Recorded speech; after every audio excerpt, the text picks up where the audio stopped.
Salut à toutes et tous, l'AS Saint-Etienne va recevoir Grenoble ce samedi à 20 h au stade Geoffroy Guichard. On reprend les bonnes habitudes, les Verts qui vont donc retrouver la Ligue 2 le samedi à 20 h sur les antennes de Beansport. Bon, la semaine suivante par contre ce sera le lundi soir contre Dijon, le parcage stéphanois qui est d'ailleurs déjà complet 2 semaines avant la rencontre.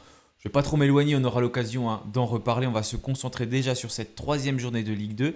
Un premier multiplex à 20 h le vendredi avec 5 rencontres. On aura ensuite 2 affiches le samedi à 14 h, celle de Saint-Etienne à 20 h et puis une dernière entre Reims et Annecy qui se disputera le lundi à 20 h 45. Les Verts vont tenter de décrocher un troisième succès consécutif, de continuer sur leur dynamique avec la deuxième meilleure attaque du championnat et l'une des meilleures défenses également. Bref, on va parler de tout ça et du mercato également durant cet avant-match parce que ça bouge du côté de Saint-Etienne. Donc je vous propose de se retrouver juste après le générique.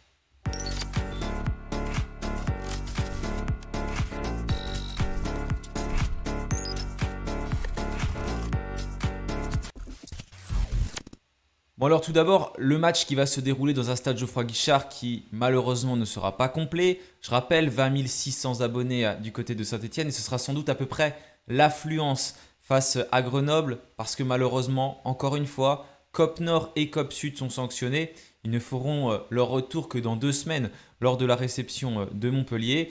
Il n'y aura que la tribune Henri Point et donc Pierre Foran et sans doute les balcons sud et nord qui seront remplis. Le parcage grenoblois sera également vide. D'ailleurs, les Ultras de Grenoble ont publié un communiqué parce qu'ils n'étaient pas contents de cela, que le parcage ne soit pas, qu'il n'y ait pas la possibilité de le remplir et que les COP également soient vides. Ils ont tenu à s'exprimer sur ces différents sujets. Mais c'est comme ça, il va falloir composer sans, et j'espère pour la dernière fois de la saison, en tout cas du côté de l'AS Saint-Etienne.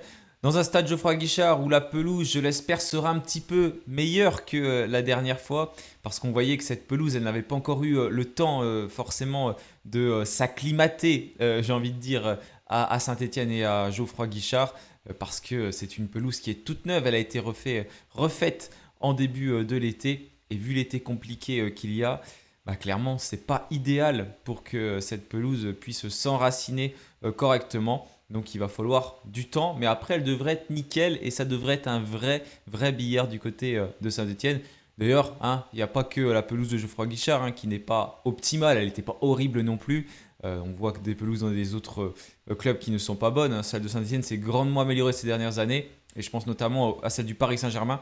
J'ai vu que leur match qui devait se dérouler lors de la première journée au Parc des Princes face à Rennes ne se déroulera finalement pas au Parc des Princes en raison de l'état de la pelouse qui n'est pas bonne et ça se jouera à Rennes. Donc voilà, clairement, c'est pas catastrophique du tout pour Saint-Etienne, je vous rassure, cette pelouse qui va petit à petit s'enraciner, être de plus en plus jolie.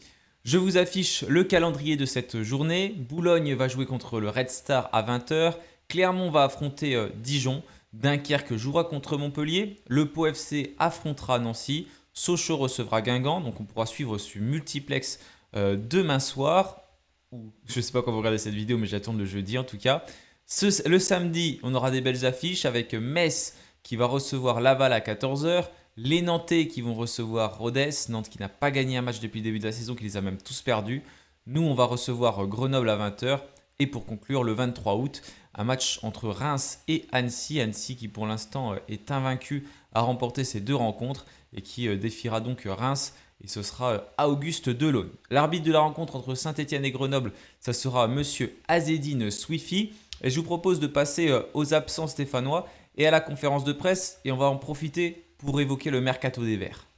Alors déjà, l'arrivée la plus probable dans les rangs stéphanois, j'en ai parlé dans ma vidéo mardi actualité, c'est le jeune milieu de terrain Eliès Daoui. Donc ce très jeune milieu devrait rejoindre l'AS Saint-Etienne. C'est un milieu de terrain qui a donc, je vais regarder son âge, mais il me semble que c'est 18 ans, que je ne dise pas de bêtises. Voilà, qui a 18 ans et qui évolue en Tunisie. Il est d'ailleurs international tunisien dans les sélections jeunes et il joue à l'Olympique Beira. C'est un milieu de terrain à vocation plutôt défensive. Je suis en train de préparer la vidéo portrait pour le présenter. Bon, je ne fais pas trop ça d'habitude parce qu'il va plutôt normalement jouer avec la réserve dans un premier temps et l'objectif c'est qu'il intègre le groupe professionnel. Mais je me suis dit que ça pourrait être intéressant de présenter le joueur et je sortirai la vidéo dès que le joueur sera officialisé. Mais ça ne devrait pas tarder parce que selon Foot Mercato, il était en train de passer sa visite médicale. Donc à voir ce qui va se passer. Mais apparemment, c'est un espoir en tout cas tunisien. Il y a beaucoup de bien qui est dit autour de lui, donc on verra tout ça. Mais on va déjà sans doute le voir avec la réserve parce qu'on sait que le milieu de terrain de l'AS Saint-Étienne est plutôt fourni. Et justement, ça m'emmène à parler d'autres milieux de terrain, notamment Pierre Ekwa. Parce que Pierre Ekwa, on le sait, hein, on ne désire plus forcément du côté de Saint-Étienne. En tout cas, les supporters ne le désirent plus. Après, la vision du club, on la connaît pas trop à ce sujet. Mais bon, pour l'instant, on remarque qu'il n'a pas joué de match de préparation sous Yann Castro. On l'a pas vu dans le groupe stéphanois. Il y a sans doute les raisons, bien évidemment, aussi des supporters, qui fait que sans doute le club ne veut pas faire rejouer Pierre Ekwa. Mais le club espère quand même tirer un petit bénéfice parce qu'ils l'ont payé cher. Je crois que c'était 7-8 millions d'euros. 7 millions, il me semble. Et donc, on est dans l'attente de clubs qui peuvent vouloir acquérir Pierre Ekwa. Apparemment, ça bougerait. Donc, on a sorti des informations notamment sur Peuple Vert. Il y a une information qui était sortie aussi aujourd'hui avec Levante qui s'intéressait déjà à ce joueur l'année dernière, club espagnol, et qui serait encore sur le dossier. Et il y a aussi un autre club espagnol qui serait sur le joueur. Donc voilà, à surveiller tout ça. Mais en tout cas, ce sont les rumeurs concernant Pierre Ekwa. Vous savez, j'aime pas trop évoquer les rumeurs. Je voulais quand même faire un petit point mercato parce que c'est vrai qu'il y a beaucoup de joueurs indésirables dans les rangs stéphanois. Et on s'approche de la fin, on ne sait pas ce qu'ils deviennent. Donc voilà pour le dossier Pierre Ekwa. De son côté, Michael Nadé devrait bien s'engager avec le club de Dubaï, qui est détenu par le même propriétaire qu'un des clubs de Moscou. Et ensuite, il devrait donc être prêté dans la foulée à Moscou. Donc il va quitter l'AS Saint-Étienne. Michael Nadé, Aymen Mouefek, bon, apparemment il est toujours convoité, à surveiller. Et Benesser Hanan, lui, devrait s'engager en Roumanie dans le club du Rapid Bucarest. Ce serait en bonne voie. Un prêt avec option d'achat. Et un prêt avec option d'achat, c'est ce qu'on a également eu pour Igor Miladinovic, qui n'est plus un joueur de Saint-Étienne et qui est reparti jouer dans le championnat serbe. Voilà pour le mercato, en tout cas concernant l'AS Saint-Étienne actuellement. Dans tout ce que je vous ai dit au moment où sort cette vidéo, il n'y a encore rien d'officiel, mais ce sont les rumeurs les plus concrètes. Également, si Kevin Pedro, on a sorti une information sur Peuple Vert, on sait qu'il a une certaine cote sur le marché, c'est une des plus grosses cotes dans l'effectif de Saint-Étienne. Forcément, en plus quand arrive la fin des mercatos, il y a des clubs qui peuvent s'intéresser à lui.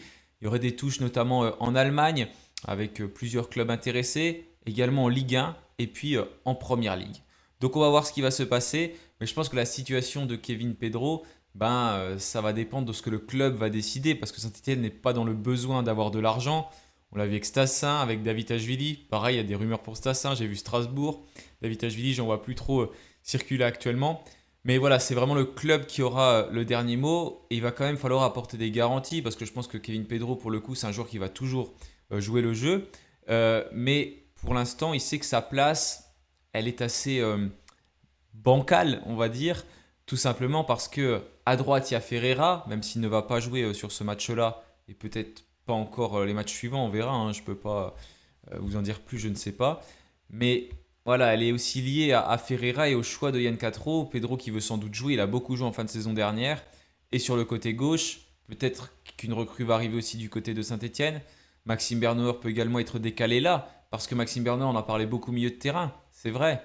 Mais sauf que Maxime Bernauer, maintenant, il a énormément de concurrence à ce poste-là, avec les recrues comme Svetlin, avec Jaber qui va revenir aussi. Voilà, il y a du monde, sans oublier bien évidemment Chongvoy qui a cette place de titulaire. Donc en fait, tous les joueurs sont un peu liés ensemble et on va voir comment va évoluer la situation de Kevin Pedro et ce que le club va décider. Mais j'aimerais vraiment qu'on le conserve, Kevin Pedro. Franchement, pour Saint-Etienne, ce serait le top. Perdre un jeune joueur comme ça, ce serait vraiment dommage. En plus, un latéral. Et même si jamais on recrute un autre latéral, on n'a pas forcément de garantie. Et on sait que c'est un poste où l'AS Saint-Etienne n'a pas forcément un effectif très fourni, contrairement à d'autres secteurs, dont le milieu de terrain que je viens d'évoquer. Voilà en tout cas pour le point mercato, à voir comment les choses évoluent. Mais pour l'instant, on en est là quand la vidéo sort. Mais vous savez, c'est le mercato et tout peut aller très vite. Peut-être que 5 minutes après que la vidéo sera sortie, il y aura une autre info qui va être évoquée. Voilà, passons maintenant au match. On va parler de l'adversaire, bien sûr, de Grenoble. Et on va parler des absents du côté de Saint-Etienne. J'ai interrogé un supporter grenoblois ActuGF38 que je remercie et qui va répondre à mes questions. Alors, si on continue avec le petit diaporama, je vous affiche les propos de Yann Cassereau, conférence de presse à retrouver sur la chaîne YouTube de l'AS Saint-Etienne. Il y avait Yann Cassereau qui s'est exprimé et juste après, on avait donc Chong Voy qui est passé devant les médias. Ça dure à peu près 1 heure, mais c'est parce qu'il y a les traductions, hein. Donc forcément, ça fait durer. Je cite, donc Saint-Etienne ne met plus la retranscription sur Twitter, sur X, ni sur son site officiel. Donc je reprends les propos d'Evect, mais j'ai écouté la conférence de presse aussi. Et comme ils ont traduit, voilà, j'ai repris leurs propos et je les ai cités. Joao est dans un processus naturel de récupération. Il va devoir passer par quelques étapes avant de revenir sur le terrain. On fera des points à l'avenir le concernant. La situation est plutôt rassurante. On va prendre le temps qu'il faut pour qu'il revienne sans risque. Il y a le protocole commotion cérébrale. Chaque situation est spécifique. Cela varie selon les joueurs. Ça dépendra des retours médicaux. Il y a certaines étapes par lesquelles il doit passer. On va le suivre de près. Oui, parce que voilà, le protocole commotion cérébrale a été déclenché et il y a plusieurs étapes à suivre. On avait écrit un article sur Peuple Vert, je vous invite à aller le lire. Si j'y pense, je mettrai en description de la vidéo pour voir comment fonctionne ce protocole. Donc vraiment, il faut le respecter. Et ça, c'est bien hein, parce qu'il faut protéger l'intégrité physique des joueurs. Donc aujourd'hui, celle de João Ferreira qui ne jouera pas. On va voir qui pourra prétendre à une place de titulaire. Je vous avais déjà posé la question sur la dernière vidéo, donc on va pouvoir récapituler tout ça. Et je pense qu'il y a quelque chose qui semble logique. C'est ce qu'on a vu lors du match contre Clermont. Je continue. Pour l'ensemble des joueurs, ils restent au même stade que la semaine dernière. Sinon, pour les blessés, rien n'a changé. Jabert pourrait peut-être faire partie du groupe, mais il faut y réfléchir encore. Voilà. Pas forcément de retour prévu du côté de Saint-Etienne. Potentiellement Mahmoud Jabert. On a toujours des absents comme Chico Lamba, comme également Nadir El Jamali qui ne peut pas être présent. Ben Old par exemple. Et puis après, tous les indésirables du côté de Saint-Etienne. Et j'ai peut-être oublié encore un ou deux blessés, mais c'est exactement les mêmes que d'habitude. Pour l'instant, ça n'avance pas concernant ces joueurs-là, en tout cas pour leur retour, même si ça avance bien sûr dans leur protocole de reprise. Mais on ne peut pas les mettre dans le groupe stéphanois. Passons maintenant à Grenoble. Donc Grenoble qui a pour l'instant pas gagné un match depuis le début de la saison, qui a fait match nul dernièrement contre le FC Metz 0-0. Ils avaient perdu 4-2 contre Dunkerque. Voilà pour les derniers résultats de cette équipe qui est désormais coachée par Olivier Frappoli, qui était l'entraîneur de Laval l'année dernière. Laval qui était arrivé en barrage et qui s'en était sorti assez difficilement contre Rouen. Mais ils sont restés finalement dans ce championnat de Ligue 2. Aujourd'hui, Grenoble est 15e du championnat. Bien évidemment, rien n'est rédhibitoire parce que ça vient de commencer. Ils ont un seul petit point au compteur après ce match nul contre Metz. Ils ont fait un clean sheet dernièrement et ils ont perdu quelques joueurs durant le mercato, notamment Diop, leur grand gardien qui est parti en Ligue 1 du côté de la JOCR. Et sinon, voilà, c'est une équipe qui a marqué quelques buts, 2, ce qui n'est pas énorme, et qui a quand même encaissé 4 buts. Et c'était 4 buts contre Dunkerque, qui est, je crois, actuellement la meilleure attaque du championnat. Je vous affiche leur mercato, comme ça vous l'avez sous les yeux. Bon voilà, c'est pas une équipe qui peut aller recruter, on va dire, en mettant de l'argent comme nous on est capable de le faire, mais comme l'ensemble des clubs de Ligue 2. Donc ils ont essayé de recruter malin en faisant des transferts libres avec des joueurs qui avaient une expérience de la France, comme par exemple Sakalou Niakate, l'arrière droit qui est arrivé en provenance de Valenciennes en Ligue 3, mais ils sont également cherchés des joueurs ailleurs, dans d'autres championnats, comme au Portugal, comme en Allemagne. Voilà pour les choix qui ont été faits. Et il y a quelques départs, donc je vous ai parlé de Mamadou Diop, qui est parti par exemple du côté de la JOCR. Et c'est un de leurs seuls départs qui leur a rapporté de l'argent après leur défenseur central. Donc je vais vous donner, je vais vous mettre les propos du supporter grenoblois ActuGF38. Je vais poser une question sur l'état de forme de l'équipe. Déjà, après une défaite et un match nul, comment trouves-tu le début de saison de ton équipe? Je vous laisse écouter ces propos. Bah honnêtement, le début de saison, j'ai contre Dunkerque, honnêtement, c'était un non-match défensif. Après, offensivement, il y avait Yad Ali Diaby, donc qui est un très très très très bon joueur. Après, sur le match face à Metz, on a été très très solide défensivement.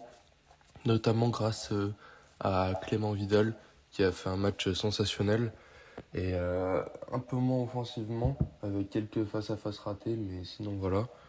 Et après, je peux pas en dire plus parce qu'il y a eu que 2 matchs. Voilà, donc il y a eu que 2 matchs bien sûr, mais il y a eu aussi une pré-saison qui n'a pas été fabuleuse, hein. Je ne vais pas poser la question, mais pour cette équipe de Grenoble qui n'a, en tout cas sur les matchs que j'ai, pas gagné une rencontre, mais ils ont joué aussi contre des équipes françaises, hein, comme Troyes, comme Clermont, donc Clermont qui vont rencontrer en Ligue 2. Andrézieux également, ils avaient perdu contre Andrézieux, je crois que Clermont avait également affronté Andrézieux et eux ils les avaient battus, voilà, des clubs qui sont restés dans le secteur et qui se sont affrontés. C'était peut-être d'ailleurs durant un stage, je sais pas, des équipes étaient peut-être proches, je sais, parce que des fois quand ça s'affronte comme ça peut être le cas. J'ai pas vérifié ces informations-là, et après pour l'instant leur dynamique, elle n'est clairement pas bonne. Pour l'instant au Clermontois, les Clermontois, donc je vous ai parlé du mercato, je vais vous le rafficher. Et je vais poser la question parce que c'est toujours intéressant d'avoir l'avis des supporters en début de saison sur le mercato réalisé, même si bien sûr pour l'instant c'est difficile de juger quand on n'a pas trop vu les joueurs. Je vais poser cette question. Le mercato réalisé cet été est-il à la hauteur de vos attentes?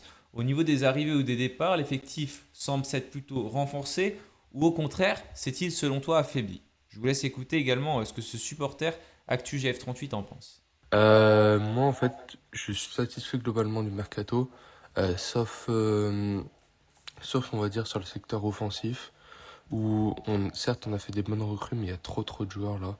Va falloir qu'ils dégraissent parce que il y a trop, et ça va créer des frustrations et tout.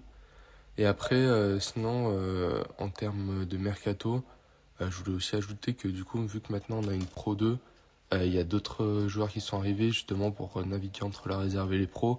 Et je trouve ça très bien, notamment avec Kylian Fofana. Donc voilà. Et donc, pour répondre à la question, euh, je pense que l'effectif il s'est plutôt renforcé. Parce que l'année dernière, on n'avait pas assez d'expérience. Et là, justement, on récupère un peu d'expérience. Pour moi, juste le point noir, c'est Jesse Bonnet qui est parti. Mais je pense qu'on était un peu en fin de cycle et qu'il fallait forcément le remplacer à un moment. Moi, je dirais surtout. Ouais, Jesse Benet qui est parti, hein, du côté du Pau FC, Pau qui a d'ailleurs fait un gros mercato et qui ne savait pas s'ils pourraient faire jouer leurs joueurs. Finalement, ils ont eu l'accord de la FIFA. Je sais plus si c'était la FIFA ou non, je sais plus. Mais ils attendaient un accord parce qu'il y avait un dossier qui était en cours avec un joueur. Je me souviens plus exactement de l'histoire, mais bref, c'était très compliqué pour eux. Finalement, ils ont eu l'autorisation de faire jouer leurs recrues. Et il y en a des anciens Stéphanois, comme par exemple Brice Maubleu, qui a d'ailleurs fait un bon dernier match avec le Pau FC. Et puis des joueurs prêtés par les Verts. À ce moment-là, il y avait juste Axel Dodot. Et récemment, donc, il y a Luan Gadekbeke qui a rejoint cet effectif du Pau FC. On n'est pas là pour parler du Pau FC, on aura le temps d'en reparler. Et bien sûr, je poserai la question aux supporters de Pau si j'arrive à trouver quelqu'un pour savoir comment sont les petits jeunes de Saint-Etienne dans cet effectif. Je vais poser une autre question. Si justement il y avait des joueurs particuliers à suivre du côté du Pau FC, les joueurs, voilà, les meilleurs joueurs de l'équipe. Moi, je Euh, dirais de Grenoble, pas du Pau FC du coup. surtout l'attaquant Leonardo Cherry, s'il joue, parce que c'est un très bon attaquant. Pareil pour Kylian Fofana, c'est deux joueurs que j'apprécie beaucoup. Après, bien sûr, il y a Maël Corboz, qui est le capitaine, qui vient d'arriver, il joue en D2 allemande, et c'est un très bon joueur. Euh, et après je dirais du coup Clément Vidal, qui est un super défenseur, et Nesta Zawi, qui s'il prend son couloir et qui est en jambes, il peut vraiment faire du mal. Et bien sûr, il y a Dali Diaby que, tout le monde connaît. Euh, bah, Alors voilà donc pour les joueurs qu'il va falloir suivre attentivement dans cette équipe grenobloise. Et je vais poser une dernière question par rapport au principe de jeu d'Olivier Frappoli qu'on a bien connu du côté de Laval. Laval qui nous avait fait mal notamment en début de saison l'année dernière. On avait fait un score spectaculaire, match nul de 3 buts partout pour débuter la saison. Donc il a peut-être les clés pour combattre Saint-Etienne, mais aujourd'hui Saint-Etienne n'est plus entraîné par Eric Horneland, n'a plus le même effectif non plus bien évidemment. Et c'est Yann Catro qui est aux commandes du club, aux commandes de l'effectif en tant que coach. Je vous laisse écouter ses propos justement sur la manière de jouer sur le système de Grenoble depuis le début de cette saison. les principes de jeu, on arrive à les ressentir et à les voir un petit peu sur le début de saison. Bon, après, c'est que le début de saison, donc faut le temps que tout se mette en place. Mais c'est pas mal. Mais là, ils jouent en 4-3-3 avec, avec un 6 qui redescend en défense, comme Estazaoui, il prend le couloir pour couvrir. Et après, c'est plutôt un 4, 4-2-1-3. Voilà. Voilà, merci en tout cas ActuGF38 pour ses propos sur Grenoble. Donc on va surveiller parce que Grenoble, c'est une équipe qu'on a du mal à battre à Geoffroy Guichard ces dernières saisons. Vraiment, c'est très très compliqué. Et souvent, on les affronte d'ailleurs, je crois, dans un stade où il manque au moins une ou deux tribunes. Parce qu'on les affronte très souvent en début de saison du côté de Geoffroy Guichard. Espérons que ce soit plus positif et que Saint-Etienne enchaîne avec une troisième victoire consécutive. Justement, parlons de notre club. Donc nous, Saint-Étienne, on se met dedans, nous, parce qu'on est supporters, on fait partie du club, en tout cas c'est comme ça que je le vois quand on supporte et qu'on est à fond derrière un club, on en fait partie intégrante, même si bien évidemment on ne prend pas les décisions, mais on le suit, on est à fond dedans, et j'aime bien qu'on s'identifie à ce club, à notre club. Alors, nous on est sur 2 victoires consécutives en Ligue 2, 4 consécutives si on compte les rencontres de préparation, mais ça c'est différent. Malheureusement, il y a eu ce but encaissé contre Clermont et qui n'a pas plu à Yann Catro. On l'a vu avec son coup de pied dans la glacière, notamment en fin de rencontre. Il a dit qu'on a fait un bon match, notamment en conférence de presse, même si tout n'a pas été parfait, notamment les 10-15 dernières minutes. En tout cas, Yann Catro qui peut compter sur un effectif qui est soudé, un effectif qui apprend petit à petit à jouer ensemble et où tout le monde est important. On lui a même posé la question sur certaines recrues, si voilà, qui allait jouer, etc. Et il a bien rappelé le fait que tout le monde était important.